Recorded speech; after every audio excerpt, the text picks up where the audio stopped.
ছেলেদেরকে সুসংবাদ দিন, তার মানে বিপদে ধৈর্য ধারণ করতে হবে। প্রিয় ভাইয়েরা, ইন্নামাস সাবরু ইনদা সাদামাতিল উলা। বিপদে আমরা অনেক সময় প্যানিক হয়ে যাই, অস্থির হয়ে যাই, কি করব, হতাশ। না, মুমিনরা হতাশ হয় না, ধৈর্য ধারণ করে। কি করে? কি করে?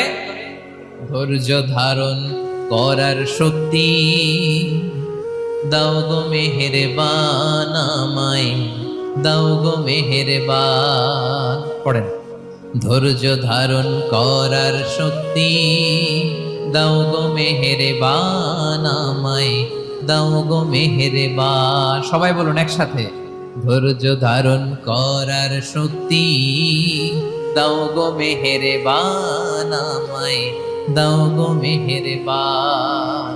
বুকের ভেতর ব্যথার নদী বইছে অবিরা, বইছে